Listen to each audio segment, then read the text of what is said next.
Hi, I'm Carl. Lyman here at Crow Wing Power and Light, and you guys are in for a treat today because we're gonna meet up with Lyman Dave. He's kind of a character, but Dave thinks he's got a nicer truck than I do. Why don't you guys be the judge? Let's go check it out. Check out my truck. There's no question, I've got the nicest truck in the fleet. We use these trucks to get to the job site, but they are really the biggest and coolest tools in our toolbox. Inside the cab, there are controls for the lights, and outside we've got places to keep our gear and all our stuff we need on the job. We can use the boom on our trucks to help us set power poles, and we use the bucket to get up high, where we make connections and repair the power lines in your neighborhood. Dave thinks he's the best bucket guy in our crew, but honestly, he's the only one that thinks that's true. Sometimes we need to climb power poles too. That's Kyler over there. He's one of the new guys, and I think he might be afraid of heights. If you look close, you'll see he's got some safety gear to prevent him from falling. Whenever we're at work, we need to stay safe, and that especially applies to our climbing gear. You saw Kyler up on a pole. This is what he was using. Oh, Kyler, you want to throw these on real quick? I sure can, Carl. Thanks. These are my climbing gaffs. They have these little hooks, go right into the pole. Just sink right in. So they strap in around his feet, tight as he can go, and also they strap in around his calves. He's got a Velcro set.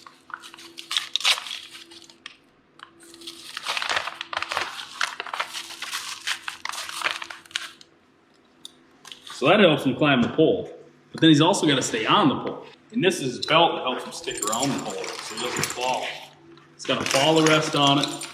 Everything he needs to climb the pole. So this goes around the pole, clips in here. Just whatever size the pole is, it'll be perfect. And then these little, if I ever do fall, these things should cinch right to the pole and stop me so I don't fall to the ground. Not a bad setup. Yeah. Not a bad setup. He's also got these tool bags on the side. Puts all his tools in here, his wrenches, pliers. He's got this. This actually holds a hand line. And if something happens and snags the hand line, it pulls right out of there. Tool pouch. This actually has tape on it, so you can climb up the tape. Here's a secondary belt, which he uses to go around objects. If he's got to go around anything up there, transformer, loop, light, anything. He puts that around and then puts his other strap around, so he's never not strapped in. Always strapped in. So that's what we do when we climb a pole. Every guy in our crew has lots of training in how to stay safe around electric lines. And there's a couple of things we want you to be aware of too. Watch this. Hey guys, you might remember me from before from climbing the power pole. And now I'm here to talk about what's on top of the power poles is the wire. And sometimes you might come across them down from a storm, any kind of accident there. We have one here for demonstration reasons only, and this is why I'm this close. If you guys come across one out there, we want you to stay at least 200 feet away. And that's, think about 200 feet, then times it by 2 probably. For easy. This one is one of our smaller ones, where they come in different sizes. They still carry 7,000 volts and very dangerous, so stay back. If you come across one of these, find an adult and have them contact the power company. But stay safe and stay away.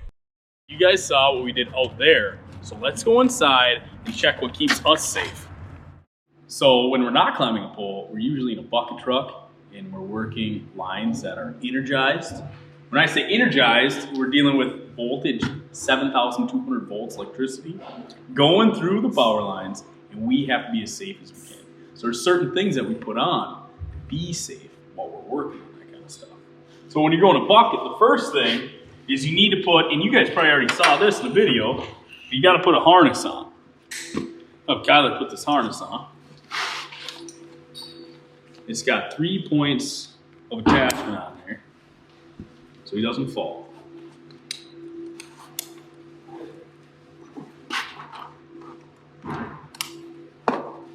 So after he's got his harness on, that keeps him safe in the bucket.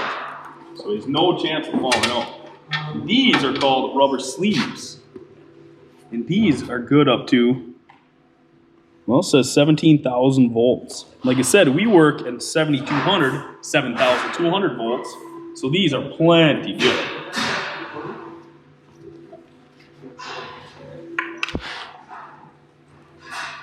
Those are sleeves, and those help. If he's up there working in the bucket, moving his arms around, he happens to touch something, these really help so he doesn't come in contact with anything. And here's his rubber gloves that he uses the whole time he's up there when you're in the zone, so you don't get hurt at all.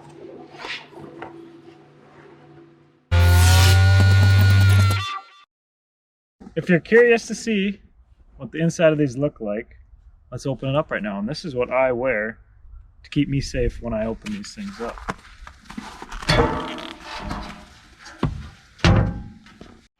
Now everything in here is extremely dangerous, but there's two different parts to this. This is the extreme high voltage part, and this is the lower voltage, which is still hazardous. And the lower voltage runs your house, everything inside your house. So if you're outside playing and you see these around, it's best just to stay away from them because we want you guys to stay safe. All right, now that you guys have seen kind of what we do out there and how we stay safe, and we've kind of tried to teach you guys how to stay safe, and you guys learned a little bit about that, we would also like to see or hear some questions that you guys might have for us. I'm Bennett Watchering from Nisswa School, and my question is, how do you get electricity into a power line? That's a good question, Bennett, actually. Here at Crow-Wing Power, our power comes from North Dakota, and you can get power generated many ways, through coal, natural gas, wind, solar panels, and it is sent to us through big wires, big transmission wires, and that comes to our substations, which in turn bring the high voltage. We're talking like 115,000 volts. We bring that down to 7,200. That gets sent to your house, which comes down to 120, 240, and then into your house, which you power all your stuff at. I am Avery Bance. I am a third grader at Nisswa School, and my question is, how do power lines work? Hi, Avery. You have a great question. You want to know how power lines work? Well, first off, it starts at a substation where we get the electricity, and it flows kind of like a highway through the wires on top of the pole through high voltage, 7,200 volts. And it flows through those wires all the way, sometimes miles, to get to your house, which then it goes in like one of those green transformers that you saw, and it goes from 7,200 volts down to your 120, 240, which goes in your house, and that's what powers your lights and everything that runs off electricity in your house.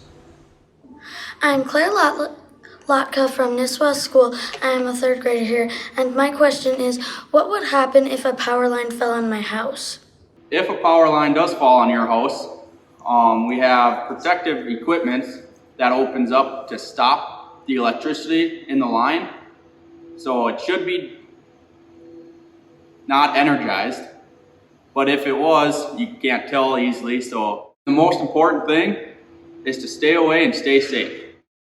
My name is Oliver Miles, and I'm from Nisswa School in third grade. And my question is, how does lightning affect electricity? You will not believe this, Oliver. A lightning strike has roughly 300 million volts. Really? Our equipment is roughly rated for 7,200 volts, which oversurges, and that lightning strike puts more volts onto our power line, which can cause outages, which then we get called out to fix them. So basically, lightning has too much electricity for our equipment. Hi, my name is Theodore Johnson. I'm from third grade at Nisswa School. My question is, what if your parents are not home and your phone is dead and your electricity went out?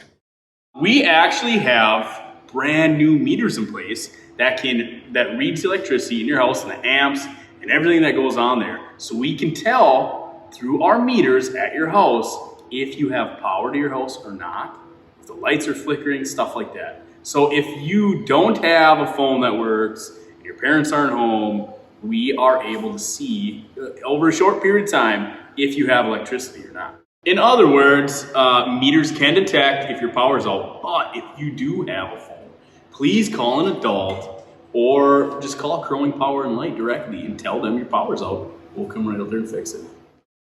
Hey, I want to thank you guys for watching our video here. And I can speak for Dave, Kyler, and myself in saying that it takes a whole team to be safe, especially around electricity. Our jobs are pretty cool.